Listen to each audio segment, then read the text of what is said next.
Good evening and welcome to the August 1st, 2023 Board of Supervisors General Meeting. Let's all rise for the Pledge of Allegiance.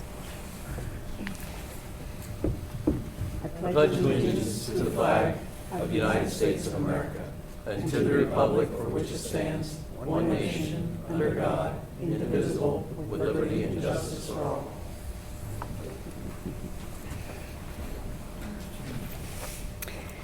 Everyone listed on the roll call is present with the exception of Supervisor Orff, who is not able to make the meeting tonight. Announcements. Township meetings are recorded for the purpose of preparing the minutes, and the recording is destroyed after the minutes are approved. The meeting will be posted online on the Township YouTube channel. The link can be found on the Board of Supervisors page on the Township website. It is requested that all persons wishing to speak before the board shall state their name, address, and the subject matter upon which they wish to speak for the record. In the interest of facilitating the business of the board, all persons addressing the board shall be limited to 3 minutes, unless such time is extended by the board for good cause, by the chair for good cause. Individuals are requested to remain in their seats and to respect when other persons are speaking. The Board of Supervisors will provide a reasonable opportunity for citizens to comment on any non-agenda items after all agenda items have been addressed, but prior to the adjournment of the public meeting. And we had an executive session just prior to this meeting about potential litigation. Administrative actions. We have a set of meeting minutes to adopt. That's from May 2nd, 2023, our general meeting. Are there any questions or comments from the board about that set of minutes? No? Do I have a motion to approve them?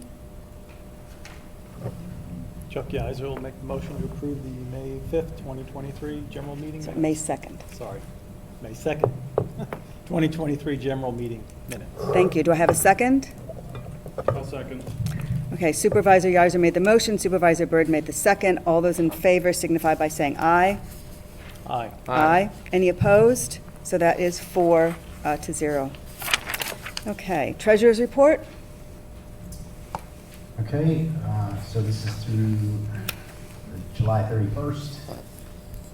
Earned income tax, we ended the month at $576,764, up 6.4% from last year. Real estate transfer continues to be up at $129,776, up 9.3% from last year. And then our current real estate tax is at $738,847, up 1.4 from last year. Total revenue for the general fund, $1.591 million, which is $109,249 over budget. Is down 0.1% from last year. Expenses were at $1.24 million, $100,000 under budget. We are up 6.4% from last year. The net income for the general fund as of July 31st was at $351,148. The township's budget net income is at $177,058. Performance is surpassing our budget by 98.3%. Overall revenue is surpassing budget mostly for EIT, real estate transfer, fines from magistrate, and interest from banking. And most other line items, revenue is either on budget or slightly below. Township expenses is under or close to budget this year for most line items. Overages is primarily with health insurance, police officer wages, zoning legal, and vehicle repair. Current total due from sewer capital for 2022 and 2023 is at $97,555. I think as I told before, that transfer for 2022 will be happening within the next 2 weeks. Overall, the township's performance is down 17.8% from last year. This is primarily due to wages because we have more employees and health insurance. Sewer fund, our sewer rental use charge is $47,000 over budget. Revenue overall is $337,000, which, as I've stated for most of the year, is due mostly to the FEMA insurance payments. The fund is at or below most expense items. Engineering, utilities, and chemical supplies are over budget through July. The FEMA expenses for the Delphi station also hit the P&L in July. The net income is currently $406,732. This time last year it was at negative $87,000. Liquid fuels is holding the line, as I've reported pretty much since February. Open space, there's been no payments made out of open space. The current available dollars with the current allocation is $140,644. The COVID relief fund, we did have a storm water hazard mitigation bill come out in July. Currently, the fund available dollars with the current allocation for the sidewalk project is $392,200. Are there any questions? I know we just had the mid-year fiscal review last week, so not much has changed.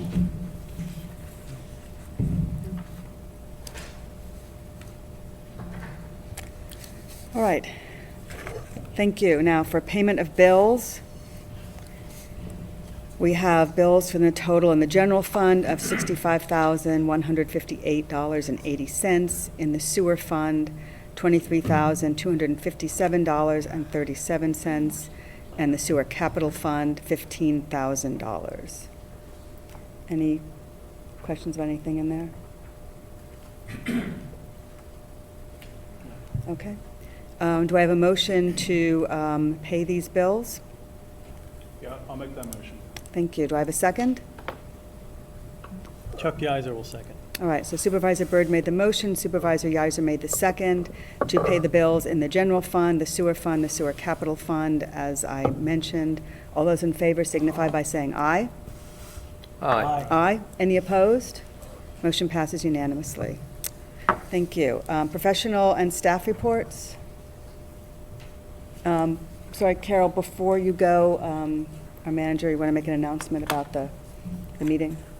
Just Okay, so we just wanted to announce again, there will be a special meeting for the Fulmer Road, Riverside Avenue sewer extension project to be held on August 16th here at the Township Building at 7 o'clock. Letters will go out. We will also send emails to those that are on the email list. This will be much like last year's meeting, an information type meeting. We'll have Penn Best there, or the township engineer, the sewer engineer. We'll also have code enforcement available for any questions that residents may have. Thank you. I just want to mention that this is not a public meeting. This meeting is specifically for the residents impacted by the sewer extension project, so it is, again, not a public meeting. All right, go ahead, Carol. All right, thank you. This is Carol Schuler, Township Engineer. Update on what's happening with engineering in the township. The first item on my list is the Fulmer and Riverside Sewer Collection System Extension. The work is progressing towards the point where connections may be made to the sewage collection system. Pump station startup is now planned for next week. But the actual startup remains contingent on PICO connecting power at the site. The contractor still has paving, landscaping, and restoration work to complete on this project. And as mentioned by our manager, a meeting with impacted residents is currently planned for August 16th, so that people who are along this sewer route can learn more about the connection and about Penn Best opportunities for financing. On a parallel track, pavement resurfacing of Fulmer Road. The milling and paving work was recently completed on Fulmer Road.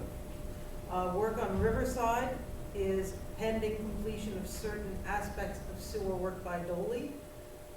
On Fulmer Road, Public Works is coordinating installation of speed limit signs and pavement striping in coming weeks.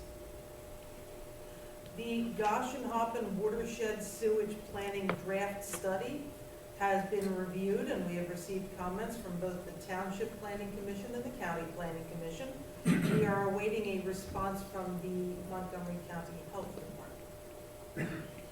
On the Foyt Park Bank stabilization, we received a review recently from the Montgomery County Conservation District. They asked that we add certain plan notes, so those plan notes were added and the plans returned to MCCD for further review and likely approval. There are projects currently in design for drainage on Zieglerville Road, for enhancements to Coble Park, for flood barriers at the wastewater treatment plant, and for installation of Spring Mountain Road sidewalks between the township building and the firehouse. The Prestige development, also known as the Saishaki Tract or Farmview Estates, that developer is still awaiting approval of their NPDES permit from the Conservation District, and we still must review the final stormwater management calculations for that project. On Melbourne Hill, the developer is still waiting Conservation District approval of their revised design, and then we need to review the final stormwater management design for that project. At Loctite, site work is still underway.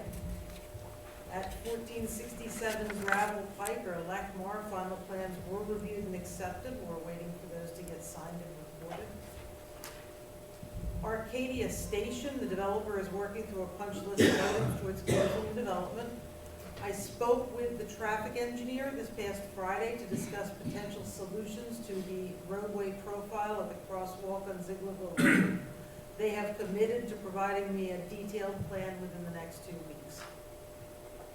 The homes under construction in the township right now include 118 Colonial Drive, though I think that's nearing an end, and the Rotelli home on 3rd Avenue. There's an outstanding stormwater permit application for 36 Smith Road, known as the Sims property. The engineer's report is outdated because since I issued that report late Friday afternoon, I received revised plans and calculations via email, so we'll be reviewing that in coming days. 46 Pratt's Road is still out there, the grading and stormwater management plan for construction of a new garage and added impervious surfaces. That was approved in October, and we're awaiting execution of the O&M agreement before the permit can be issued. And we're also awaiting submission from the applicant's engineer on the Sandbrook subdivision to address the driveway on Lot 2, which was discussed before this board some time ago. Those are all the items in my engineer's report, but I'd be happy to answer any questions the board may have on these or other engineering matters. Thank you, Carol. Any questions from the board? Okay. Marla, there's a, Ms. Sim appears to have a question. Go ahead, sir. Again, just state your name and address. Yep, Amelia Sim, 36 Smith Road. Question for Carol. The outstanding permit, you had mentioned it was outdated. This is our 4th one, so I haven't heard that term before. Wondering if you can clarify what that means. That wasn't regarding your project? I'm sorry. Oh, sorry. I'm sorry, what I said was outdated was, I fill in a report, I prepared this report for the board the week prior, and in their report it says I haven't heard anything since the last meeting, whereas in reality I said to the board, my report's outdated, I actually just got something for the Sims project on Friday afternoon, so that's. Okay. I'm sorry if that was confusing. Thank you for clarifying. I was like, oh no, please don't tell me that something is outdated. Okay, I just wanted to clarify. So, yep, if you have everything you need, we'll just look forward to hearing from you. Thanks, Carol. Okay, thank you.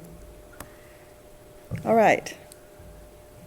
Solicitor report. Oh, sorry, go ahead. Go ahead, Warren.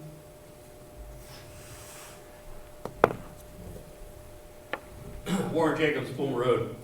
I was pleased to see this new speed limit signs on Fulmer Road, and also the fact that the police department has their electronic sign there. I think that's great. I think it does a great job.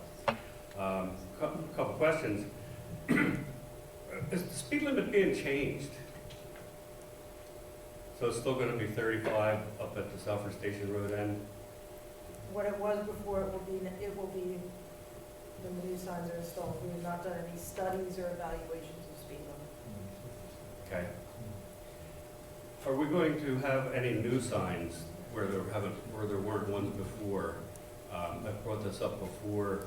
If you're coming on Fulmer Road from Salford Station, there is no speed limit sign until you get down past my house. So I know the roadmaster was reviewing that. He has the regulations and rules for signage. So I know he was reviewing that as part of his analysis of what signs he needs to install. So I'm afraid I can't answer that for you tonight. But I'm I would glad it's wholly on there. expect, I would wholly expect that will be addressed. Thanks.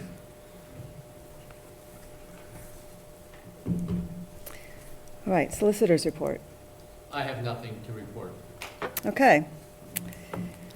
So it brings us to township staff reports, police.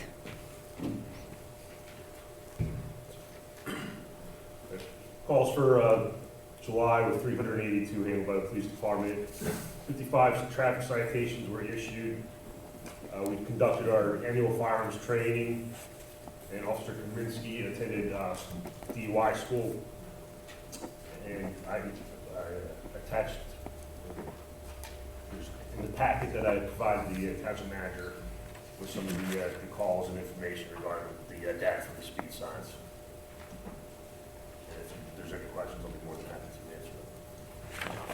Thank you. Are there any questions? No, thank you for including those extra tables. I mean, it was very enlightening, Spring Mount Road. You're welcome. And I'm hearing a lot of positive comments for residents there about police presence. I will be sure to extend it to the rest of the department. Yeah, in fact, not just on Spring Mount, but everywhere where the police are. I'll make everyone aware. Appreciate Yep. it. I guess the only other ask I would have maybe next time is, in reading the report, there's like, I guess there's like a citation number, like a 3362. That's the section of, that's the speed, the traffic citation, that's the code. Yeah. So 3362 would be the speed. Okay. I mean, maybe next time we just have like a legend or something if it's possible, yeah. So basically, the report says that nobody goes the speed limit on Spring Mount Road. Right? Basically, I mean, we can be in one area if they're speeding somewhere else, so Yeah. we do our best to try to be out there and be seen and make a presence. But pretty much everybody does the speed limit on, what is that, down near Game Farm, right? Or better. Or in other words, they stay under the speed. Go figure. All right, thanks. Fire company?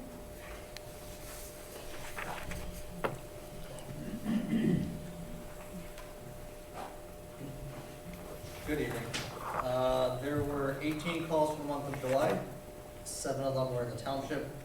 And I apologize, I'm going off memory for the rest of this, I didn't write anything down. Cornhole tournament is Saturday at the firehouse. Sorry, not cornhole tournament. Steak night is Saturday at the firehouse. That is all sold out.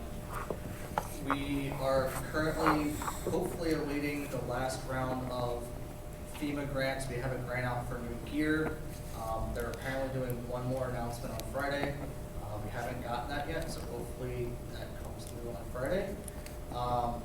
And the other thing is we are exploring other grant opportunities. There's a grant opening up the latter part of this year. So once we finalize plans for that, we may be reaching out to the township for a letter of support to attach to that grant application. But we're finalizing our plans for that. Any questions? Question. Yep. Have you had to encounter any like battery fires? You know, like things that are getting charged and, I think so. I mean, they're out there. You see them all over Facebook. I don't think we've had any specifically from Like iPhone cord fires, like that are quickly taken care of, but nothing Yeah. with like cars or anything like that. Yeah, no cars, no scooter yeah, things, yeah. in my family had something happen close to home, within my family, and it was supposedly a battery type that is one of the better ones that ignited. And fortunately, the residents of the building got out, were awake and got out, and it wasn't even being charged. It was just a battery in a scooter that had been sitting there for several years, not being charged. Lithium batteries are a little And pressure, so. so the reason why I ask is I guess when they burn, there's also a lot of toxic material. And I was Yeah. reading like in New York City, the fire department has to go through like a whole expensive process to get those chemicals off their gear. Yeah, so when anything burns, you Yeah. have toxic byproducts. And Yeah. we have our own gear washer at the firehouse, but if anything beyond normal fire happens, there's companies in the area that we send our stuff out to for more Yeah. thorough detailed cleaning. So So yeah, we try to stay on top of it, because anything that's on there, we're just blaring it every time we put our gear on. Unfortunately, just one more thing to think about. And now they say there's a cancer-causing agent in the gear itself, so. Yeah. Can't make this stuff up. Yep. Thank you. Thank you. Thank you. All right, do we have an ambulance report? Okay, so this is for the month of July. They had a total of 15 calls for the month of July. Their year-to-date total is 133. And we just had to say, anyone interested in the ambulance membership, if they have questions, please call 610-277-2776 and ask for the billing department. Okay, thank you. Public Works? Okay, so the Public Works report for the month of July, they did 2 sump pump sewer inspections. They did ditch work along Main Road, which they should be finishing up this week, or hopefully today. They've helped set up for the Park and Recreation concert, which ended up getting canceled. They continue to monitor township properties, perform road checks and cleanups after storms. They're currently performing a cleaning project involving the SBR tanks at the sewer plant, and they ordered the new speed limit signs for Fulton Road. Great, thank you. So we have a slight agenda change tonight and every general meeting from here on in. Apologies to all of our hardworking volunteers in the boards and commissions who at times have had to wait a very long time to give their reports. So we have moved the board and commissions reports up towards the top of the agenda. It will be there from here on in. So hopefully that will be more convenient for everybody. First up, EAC. Anyone here? Gary? Hi. Yeah, can you hear me? Yes, we can. Okay, good. Okay. So we submitted our Birdtown application after it was approved by the board, and we have been accepted into the Birdtown program. We're going to now start looking into opportunities for outreach and to use the resources available there. At our July meeting, we began discussions about the possibility of having a green building there at the township, perhaps sometime next year.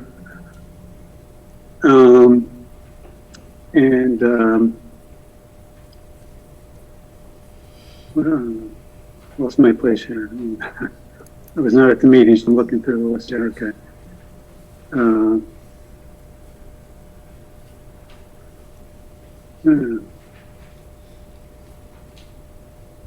Okay, well, we had continued our discussions about planning for our fall presentations, the Delaware River Keeper and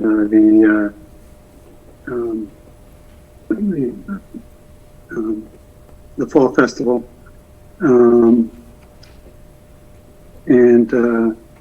Our Did You Know for this month is a link to firefly.org.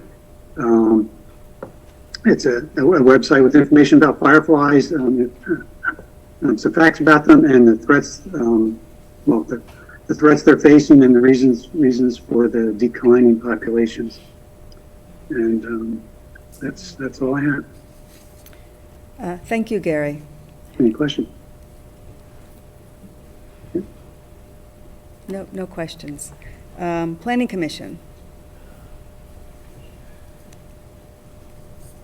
Thank you. The Planning Commission met on July the 20th. We had primarily 2 tasks of significance, great significance that night. One was the furthering of the Omnibus Part 2 adoption. We had a review and discussion. We had a couple of recommendations in which to make about that ordinance, but we came out with a recommendation to further that and adopt it. We also addressed the issue of the Goshenhoppen watershed special study, and we again agreed that as a group to have that recommended to be adopted. We did produce one comment of significance to that, is that certain tables within that document were not consistent, and that should be a prerequisite to the finalization of that document for furthering its progress. We had an informational, which I gave about the special, not the special, but the working group for the Delphi to Schwenksville connection. I had attended an informational discussion at Sunrise Mill by the advisory board for parks, trails, and historic sites. And they were very interested in knowing about that, and they want to be able to make a recommendation to the county commissioners to provide any support that we would request in the future. They're going to take that up for official action at their October meeting. I also gave a brief informational time that I talked to their region manager. I had asked about the old gravel pipe bridge, and he had said basically the old gravel pipe bridge was put on hold, the reconstruction and restoration of that, because they found evidence that there was more extensive undermining and degeneration of the various points within the stream. So they put that on hold, or the process of re-engineering it, going to the county commissioners to seek additional funding to be able to complete that job. So there's a number of things that have come about that have stalled the progress of that. And then finally, Crystal Gilchrist had attended the Upper Perkiomen Stormwater Mitigation Study Group, or group, if you will, and she is, very excited about the fact that actually is involving 4 counties to produce, a study of how to best mitigate issues of addressing storm water in that watershed. And she said they're making some significant progress on that. So she figured it was about a 3-year process, and they're about 2 years into it. So that's the extent of our July Planning Commission. Thank you. Any questions? No? Okay. Park and Recreation Board.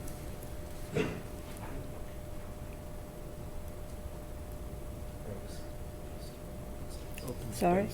Oh, I'm sorry. Open Space Committee, apologies. Is that Andrew? Hi, this is Andrew Lang. I have the update for the Open Space Committee. We met on July 12th, and at this meeting, we discussed the status of the property at Gravel Pike that we had previously looked into with the hopes of pursuing a connection with Cuddy Park for the circle. We determined at this meeting that the seller of the property wanted to keep the property on the open market, but at the same time, the committee decided to reaffirm our interest in the property if the seller was to wanted to consider working with us again. And Bill Smith wrote a letter to that effect that was sent off to this property owner. At this meeting, we also discussed the situation with the open space matters in Upper Pottsgrove, and during executive session, pursued some evaluation on some properties with the intent of presenting a list of our top-ranked properties to the Board of Supervisors in the near future. Our business was a little limited at this meeting as we were short 2 members who were out of the area at the time. So that's the update I have. I'm willing to answer any questions on it. Any questions? Yeah, just to clarify, Andrew, I think when you were talking about the Gravel Pike property, you said Cuddy Park. I think you meant to say Coble Park. Oh, my apologies, Chuck. I did mean Coble Park, yes. Thanks. Good catch. Yep. Thank you. Now, Park and Recreation. I'm glad One of us was awake, it wasn't me, so. Good evening. I'm disappointed to report that we will not be having the AM radio trio concert on the rain date this week. We contract with the bands a year ahead of time, and we contract a rain date. We had rescheduled to the rain date, and the band informed us that they could not honor the rain date, so we canceled their contract. So we will be having the Mighty Manatees on Thursday, August the 24th. Also, Eileen from the library will be working her magic with Stories in the Park on Thursday, August 17th at 10 o'clock at Coble Park. That was well attended before. She does a fantastic job with little kids for reading. We're getting a real good turnout for that, so come on out. Our feature for Moving on the Mountain will be Luca, and that will be Saturday, September 16th at 7 p.m. at the lower parking lot of Spring Mountain. The Park Board would like to thank the Public Works crew and Jason for their continued support of our efforts, and in particular for the regrading of the gravel path in Cuddy Park. Nice job, well defined. Our people won't get lost when they're leaving in the dark anymore. Thank you. Looks really nice, and we actually got comments from dog walkers right away. I mean, it's appreciated. It needed some work, and it was fantastic, so thank you. We also thank Carol for her support in developing the project elements that we need for the Floyd Park bank stabilization and also the Coble Park rehabilitation project. We continue to plan tentatively to have an October public meeting to review the entirety of that plan and the proposed grant approach that we want to use for that. We have working groups that are busy planning the native event for next year. We're going to start planning the concerts for next year, and we plan well ahead for everything as we go. We will not have an August meeting next week because with vacation and work requirements, we will not have a quorum. So we're going to take a month off. We can get everything's organized and planned anyway, so we can handle everything until we have our next meeting. So that's all I have tonight. Any questions, I'll be happy to answer. I had a question about something that's not on your report. What is the status of Second Avenue Park? Is that on your list of parks that you look at every year? We have no current plans for Second Avenue. Okay, so it'll stay as it is? Yes. Status quo? At this Okay. time, there's no plans for that. I mean, it's a funny little piece of land that gets flooded. We've looked at it a couple times. It's not a good place for a tot lot. Just a kind of an abandoned plot. I think there are some benches there. I mean, there can be. There's a concrete picnic table with benches there, left over from way back when. But there's no other facilities there at this time. There's a little walking trail down through there. I think we have some people that fish down along through there, and the kids play. But other than that, we have no current plans for that at all. Okay, thank you. We're planning on the main parks. We're looking now again at the Cuddy Dog Park, need for shade there. We expect to get trees there from Arcadia, but also we'll need some shade over the dog pen. With the way things are growing with the environment, we're going to have to modify things there as well. So we have a lot of things that we're planning forward. Thank you. Thank you. Marlene, if I could just kind of piggyback off the parking lot, we did take a look at the Colonial Park entrance. There's some stormwater work that we need to do before we want to officially kind of reopen. There is a few items left there by Dolly, but we took a look at it. Right now, it's a pretty nice little gully that we've got to, that kind of happened with the way they were parking their vehicles and stuff. So I just wanted to I know Warren had asked. We did take a look at it. We've got some work there before we're going to open it up.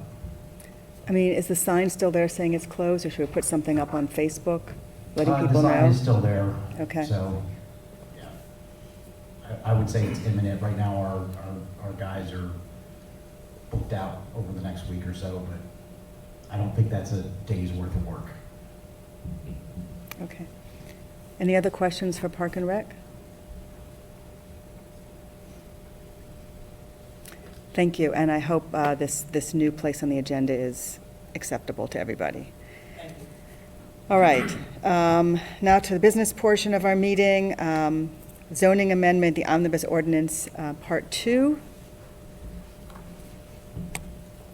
So, based on the comments at last week's meeting, I revised the ordinance, forwarded it to the board, the following day. Basically, there's two sets of changes. One set of changes is tweaking the priority list for unlocked sewer systems, to basically match, the suggestions made by Carol. And then, the other set of changes are, removing the amendments to the impervious surface and building coverage numbers in the R3 and R4 zoning districts, at the behest of the planning commission. Those, I think literally those are the 4 changes, that you can see highlighted in blue in the ordinance. Everything else has stayed the same. Just want to know if the board's happy with it. If so, we can, make finalize and send it on to the planning commissions. If not, let me know what else you want. So just to be clear, the things that have changed are the things that are highlighted in blue, Correct. not the blue text. No, the blue text is all the changes throughout the various iterations. So you mean the underlined portion are older changes, and the actual blue highlights are the new changes? Correct. That were Okay, made because in they're the both last blue. Yep. Yeah. The only thing I noticed was, I guess we have the on-lot sewage disposal mentioned in both R1 and R2. I wasn't sure. I assume that's okay? Yeah, well, we currently have the existing zoning ordinance has sewage disposal provisions in there for both those zoning districts, and so that's why I made the same change for both. Is our engineer okay with that? I think she's thinking.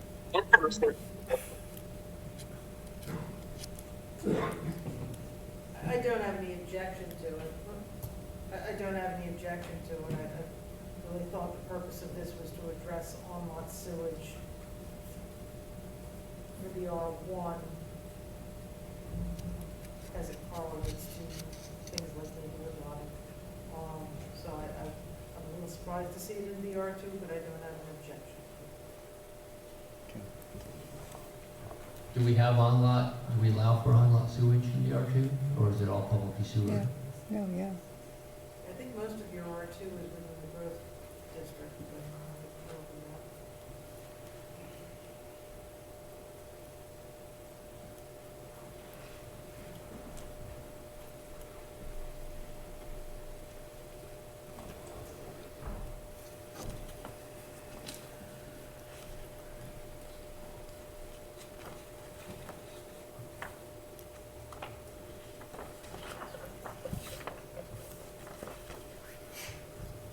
know that. I have a question on, maybe this is just something I didn't notice before. Under Article 4, paragraph B, which is under R1 zoning, single-family detached dwellings under neighborhood lotting, Yes. says minimum developable lot area 2 acres. And I think somewhere it says,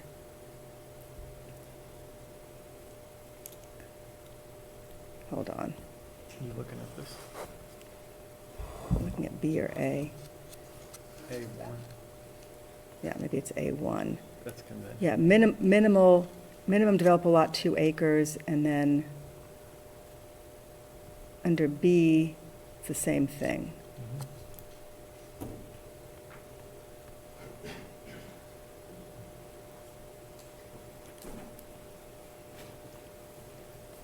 Under B, that's used for calculating the yield or density when you do neighborhood lotting.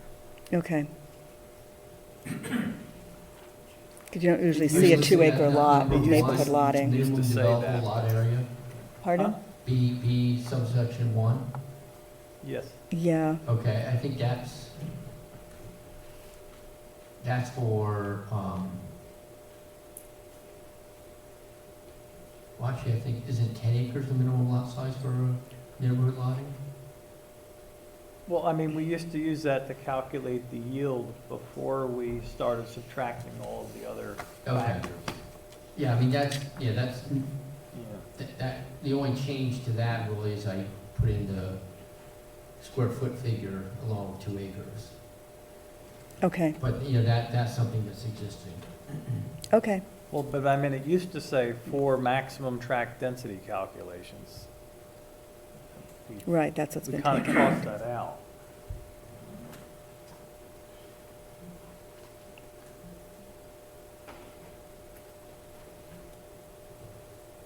Or maybe we should leave that back in. Yeah, maybe we should, yeah. You can put that back in, that's not a problem. Okay, so that's Article 4B, item number 1. Yes. Right. And then we gotta Okay. do that for the other one, too. Yeah, and then under C, number 1, should that be the same then? Well, we'll have to do that for the R2 as well. Yep, Right, because that's a 1 acre, so that would be under B1 for the R2. It's the same Yeah. thing, just a different number. Yes. Right. so that's Article 8. Yep, so that's Article 8, yep, okay. Yep, okay, that's the only thing I had.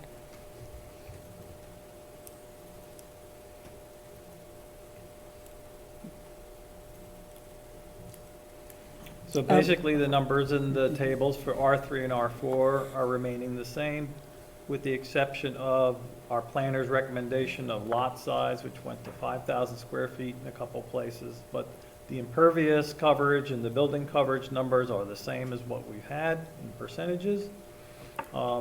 There are changes to the table, which make it more obvious of what we're trying to achieve and getting rid of things like aggregate, which everybody kind of scratches their head about. But again, the impervious numbers and the lot and the building coverage numbers are the same percentages. And the planning commission will review them at some point to decide whether those things change. That's what we're looking at tonight. Any other comments or questions from the board? Sorry, Carol. I apologize, I was going to continue on the answer to the question about R2. The R2 areas on the map that are not sewered today are out on Babington, Main Road and Cemetery Road. And there's some lots along the Goshenhoppen Creek that are R2 that are not currently sewered there in that Goshenhoppen study. And then there's a couple of lots on Big Road between the Mosquito Creek and the Village Mixed Use Area. Some individual lots along there. So those are the lots that today are in R2 that aren't in sewered areas. So if those lots are currently not developed and they become developed, they would be putting in an on-lot system. So it would make sense to have these requirements under the R2. Again, I don't object. I thought the primary purpose of this ranking system related to the R1 and the neighborhood lotting issues, but I don't see that it's a problem for us. So Okay. if you want to add those regulations to R2 as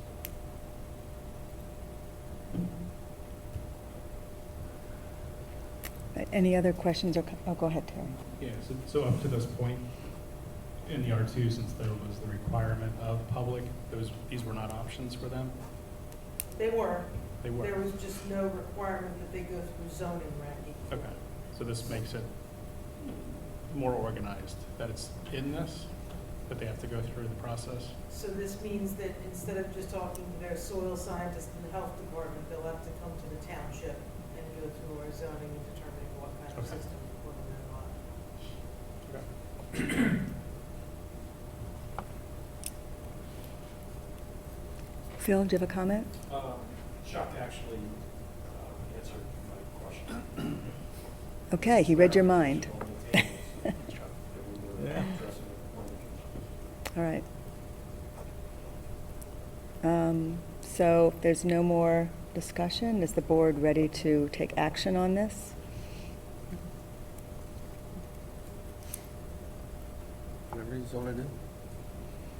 Any more comments from the public? All right, so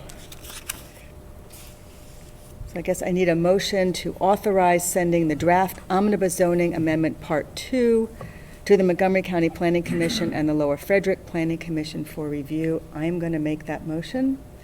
Do I have a second? As amended, as discussed here, is in regards to the minimum developable area. Right, yeah, I'd like to amend that, your motion, just to say that. Okay. it's Oh, in sorry. Article 4, Section B1, and Article 8, Section B1, to mentioning the minimum developable area to include in parentheses for maximum tract density calculations. And I think we need to look at, An A1. in both of those articles, A1 and C1. A C1 as well, okay. Yeah, but see, for A1, that's conventional lotting, it's gonna be 1 or 2 acres anyway. I didn't see it was needed. Okay, I just want to. But if that, you make that, Let me look yeah. at it just to make sure there's not an issue, that's all. Yeah, If it's fine the way it is, I'll keep it the way it is, but I am gonna look at that to make sure everything works Okay, out. so how about if I amend the motion to move the omnibus ordinance Part 2 to the Montgomery County Planning Commission to the Lower Frederick County Planning Commission with the changes noted regarding, what does it say? Regarding maximum tract density calculations in Article 4 and Article 8 as needed or as recommended by the solicitor? Would That works for me. would that If be? it works for you. And then you will decide where it makes sense. And Yes. I'm assuming you'll maybe talk with Carol about that too. Okay, all right, so that is the motion that I will make as amended. Thank you. Do I have a second? Chuck Yiser will second. All right, so Supervisor Hexter made the motion, Supervisor Yiser made the second. All those in favor signify by saying aye. Aye. Aye. Any opposed? Motion passes unanimously. Thank Wow, you. okay. Next item is Township Electric Agreement Approval. So the township signed the original agreement with IGS in February of last year. It locked us in at a rate of 0.0625 per kilowatts through January 2025. This will not change as part of our current agreement. What IGS is proposing is that we would be signing an extension locking the township at a price of 0.064 through January 2028. The price would go down during the extension, we'd be able to secure that rate. As you may recall or can see from the minutes I've provided, when we signed the agreement last year, they jumped from 0.0485 per kilowatt hour to our current rate of 0.0625 over a 4-year period. Considering how volatile the energy market can be, feel it's in the township's best interest to lock in a proposed rate through the beginning of 2028. We really aren't taking any risk unless we think the market would drop considerably. And I assume this also covers the sewage plant, This is all of our Yeah. township electric. where we use a lot of electricity. Yes. Okay, all right. Roughly the bump is, I think it's like $1,200 over the length, but it is securing that rate. And as you can tell by the information, it's been way up, and now it's kind of, it's at a weird level, or a wonky level right now that I think we can take advantage of. Any discussion from the board? I have questions if nobody else does. Go ahead. Just because I'm a slow learner. So my understanding is, if we go with this from now until the end of January 2025, the rate is going to remain as it is now. right? Correct. Which is 0.0625 per kilowatt hour. And then from February 2025 through January 2028, it will go up to 0.064 kilowatt hour. Correct.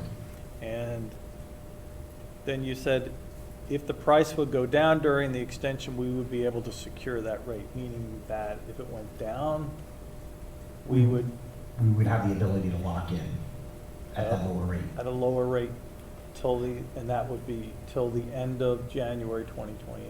Yes, through that extension. Okay.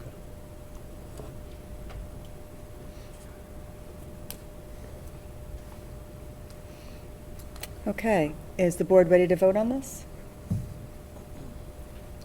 Yeah. I want Okay. to- All right, would someone like to make the motion?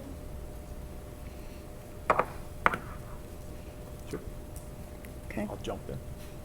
Chuck Yeisel will make the motion. I move to authorize the township to sign an extension to its electric agreement, locking the township in at a rate of $0.064 per kilowatt hour through January 2028, and further authorize the township manager to sign the agreement on behalf of the township. thank you, and I will second. So Supervisor Yiser made the motion, Supervisor Hexter made the second. All those in favor signify by saying aye. Aye. Aye. Any opposed? Motion passes unanimously. Okay. Next item, ratify staff raises for Strawbridge and Mazza. Okay, so this is ratifying, well, essentially merit increases that were part of their original agreements. Regarding RJ, as part of his offer letter, he was to receive a $1 hourly increase once he received his CDL. He received his Class A CDL on 6/6/2023. Regarding Rebecca Strawbridge, as part of her offer letter, after a 90-day probationary period and confirming her employment, which I've done, she was to receive a $3,000 increase or a $1.4442 per hour increase. Regarding Becky, since this was her 90-day evaluation, she surpassed my expectations with how quickly she settled in.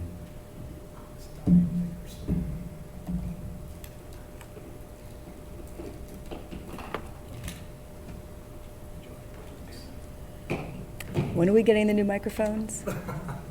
Yes, right. With how quickly she settled in and is picking up code enforcement zoning or work with the residents, I'll say kind of a breath of fresh air. She's definitely taken a lot of the stuff off my, it's not, you're not having to remote very much. That's fine.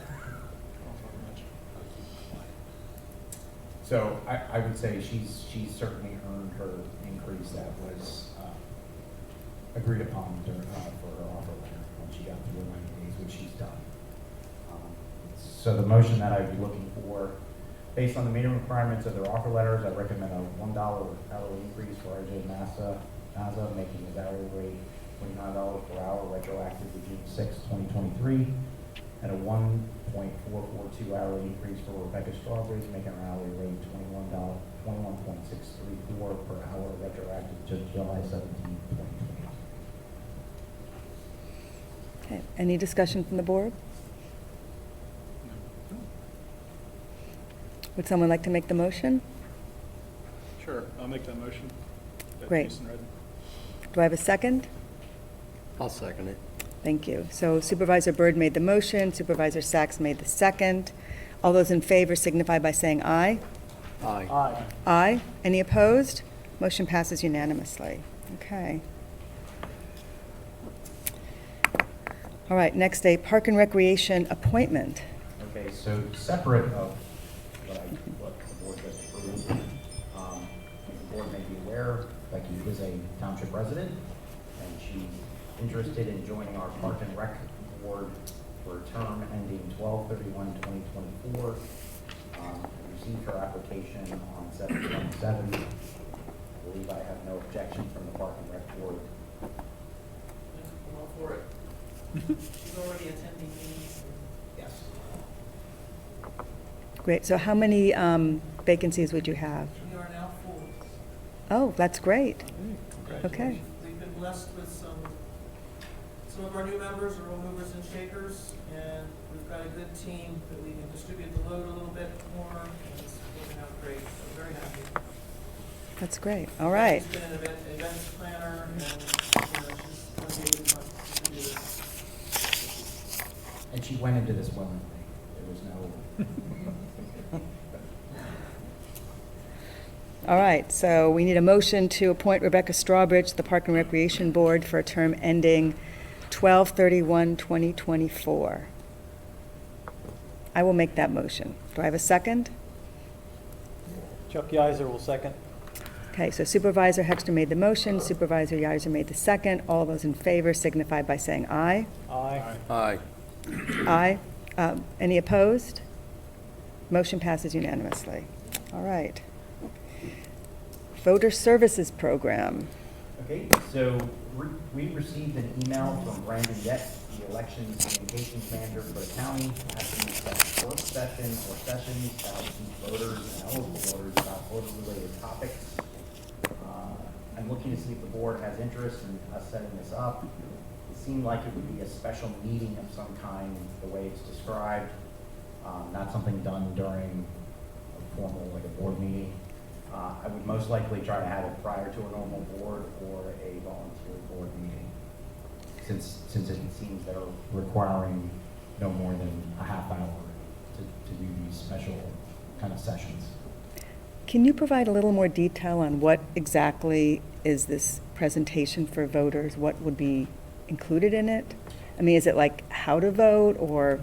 So, as listed in the email, they would cover the basics, but their full presentation is about 25 minutes long. Their goal is to teach voters and eligible voters about topics in an effort to promote voting and to share credible information about how elections are administered in Montgomery County. We believe that speaking to adults in small groups will help create awareness of the deadlines associated with elections and ultimately increase voter turnout. And are these kinds of programs occurring in other places in Montgomery County? Is this like going out to, this go out to all the municipalities? Considering how many individuals in our township got the email, I'm pretty confident. Okay. Because I think, I know some of the supervisors got it. Yeah. Yep. I know Becky got it, so I have to, I don't think we're on an island. So I would assume this must be a county initiative to help better educate eligible voters. I mean, I don't have any objection to it. I don't know how many will.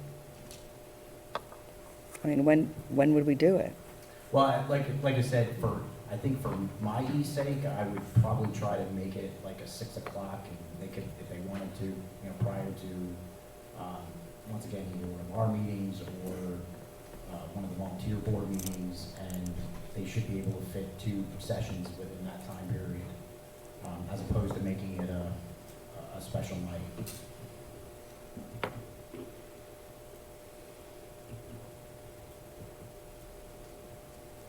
I don't have any objection. If people are interested, they can come. I'm all for it. Okay. Yeah. Getting information to people is very important, because I've So- heard a lot of misinformation. So I will reach out to Brandon, and then this will be, once we get some timeframes, I'll obviously share with the board. We'll get this out on the normal e-blast, Facebook, website. We'll get out the events calendar to, my anticipation will be maybe later in August or sometime in September. But I will look into this further and start getting something set up for our residents. Okay. So this just requires consensus. Yes, I really was, because it is kind of a specific type of thing. Does it make sense to maybe put it like before a planning commission night? Only because before our meeting, sometimes there's stuff going on and then That's why I mentioned the ABCs. I mean, I'm not gonna, my schedule here is fairly demanding nighttime, Right. so that's why I'm kind of being selfish. Trying to feedback when I know I'll already be here. Right. So that's why I'll be looking for maybe a Wednesday before open space or a Thursday before planning commission. Maybe, I have to see what kind of availability they're gonna have and maybe nail down a little more specifically if they think they can do, 2 sessions within an hour or, or they need more time. I don't know what kind of setup. Yeah, and if they have a specific blurb with any kind of logo or whatever advertising they do, that would be helpful, I think, so we don't have Yeah, to for sure. figure it out. I know certainly, speaking of Becky, she's been creating some very good pamphlet or kind of documents and stuff when it comes to our advertising and stuff, so she's really upped their game on that too, so. If they don't, we'll come up with something. Okay, great. All right, and now it brings us to fire police request from Upper Salford Township. Okay, so this is the fire police request from Upper Salford for their event on Saturday, September 9th. Old Goshen Hop and Oyster Pit. Okay, any discussion from the board? No. All right, so we need a motion to authorize the use of Lower Frederick Township Fire Police by Upper Salford for that event on that date, September 9th. I'll make the motion. Thank you. Do I have a second? I'll second it. Okay, so Supervisor Byrd made the motion, Supervisor Sachs made the second. All those in favor signify by saying aye. Aye. Aye. Any opposed? Motion passes unanimously. All right. That brings us to the end of our business section, public comment. Go ahead, Phil.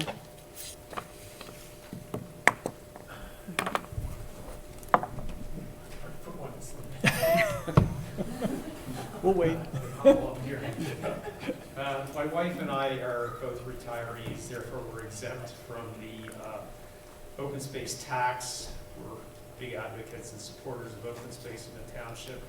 And over the past 2 consecutive years, we've contributed voluntarily to the township to add to the coffers. So this year, we'd like to present a check to Jason to our contribution towards the open space fund. So here you go. Thank you. Thank you. Thank you. Yeah.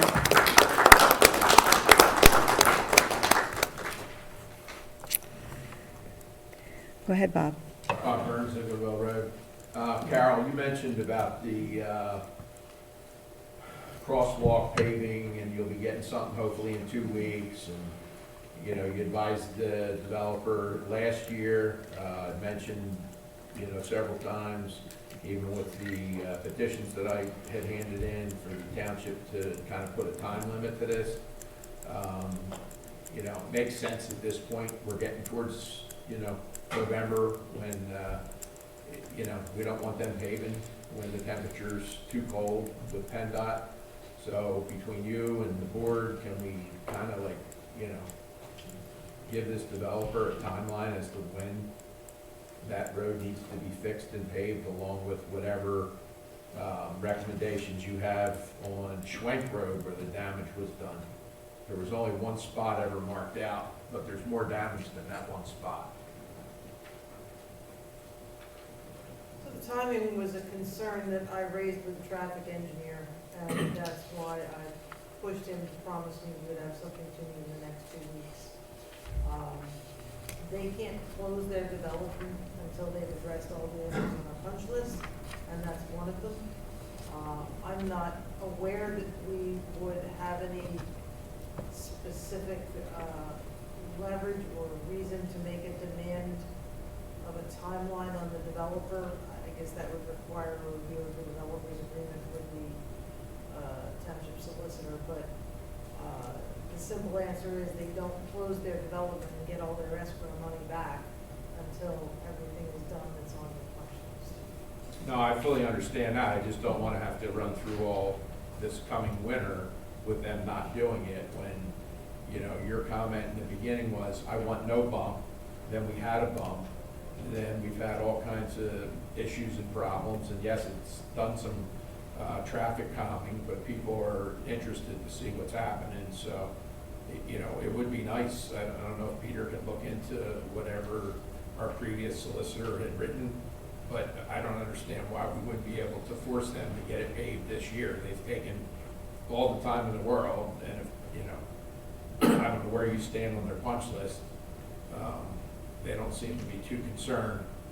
One of the other things that I noticed, I think Warren might be able to back me up on this. I'm not 100% sure, and I don't know, are they done with the trees as well? What do you mean by done with the trees? Well, so it looks like the trees that were under the power lines just got pushed up the hill a little bit. So from the new fence going down to those trees, that doesn't look like it's graded off properly for our guys to be able to mow it. So like I said, I don't know what all you've got planned on your punch list with them, but it sounds like they've got a lot of stuff to do. I mean, occasionally you see people down there working, so obviously something's going on, but. Yeah, they are working their way through the punch list. They are doing that. Go ahead, sir. Right, oh. Dane Giannini, South Station Road. Mhm. Last week's board meeting, I brought a couple concerns to the attention about the restoration to the driveway on B Avenue. I have made a couple calls and emails to Carol over the course of this past week. I haven't gotten any response. I did talk to Jason briefly. He said you guys may have a discussion about that prior to today's meeting. I'm just trying to understand the status of the base layer on the dogleg portion of the driveway on P Avenue. I guess that maybe would be for Carol. I'm not sure who can touch on that. The last meeting when I talked about it, you asked me to speak to some of There's the... going to be a correspondence going out to you tomorrow to this effect. Great. So, All right. Do we have an idea of the start date when that is going to the driveway restoration would be starting? Or that's correspondence? I do not have a specific date from the contractor, but I would expect it would be about 2 or 3 weeks from now, and everybody on that private road will be notified before they're there. That's good, thank you. So, Thank you. Is that you, Brian, guest? Yep, it's Brian Hill, 11 Zieglerville Road. I'd like to go on the record indicating that I am objecting to the fact that this township is holding a closed meeting as an informational meeting. You are using the Sunshine Act very loosely for this meeting. This is not discussing someone's personal, financial, or anybody's job. So I would ask that you would reconsider this being an open public meeting. It is strictly informational as to the project that has been discussed for 2 years, as to options of financing, not directly to each individual person, but options open. So I don't believe by the definition of the Sunshine Act, this clarifies as a closed or executive meeting. Thank you. Thank you, Brian. I did not use the words either closed or executive. I'm just trying to make the point that the intention is for the residents that are impacted specifically by the sewer extension project, and the information and the people there are for their benefit. Do we have any other? I get that, but you are closing it. No, you're closing it. You're saying only to the residents of that area. That means it's closed. That means you're not accepting other residents to attend. So that is defined as a closed or executive meeting. So I disagree with your interpretation. Mr. Hill, it's not a public meeting. The Sunshine Act doesn't apply.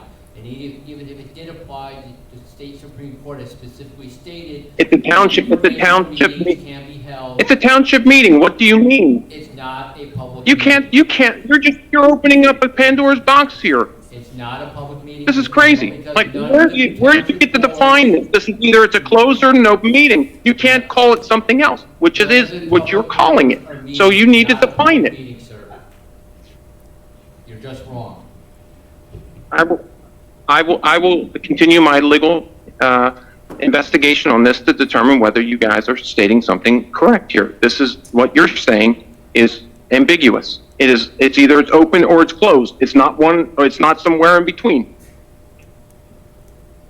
Thank you. Thank you. Any other public comment? Do we have any supervisor comment? Yes. Yep, Terry. so one last time, next Tuesday is the blood drive, 1 o'clock to 7 o'clock. Keep an eye if you were trying to get on and couldn't get on, if positions do open up, that you can take those. Otherwise, you can email me or contact me. I'll take your phone number. If someone can't come that day, we'll get you in. There's also a link on their page for financial contributions to do future blood drives. So hopefully we have really good turnout and can help the Keystone Miller Blood Bank. Thank you. Thank you. I don't know about food. BYO food. Probably orange juice, right? Lots of good cookies. Okay, anything else on the board? Thanks, everyone. Meeting's adjourned. Travel safe. It may even still be light outside. They usually have cookies and stuff. Recording stopped.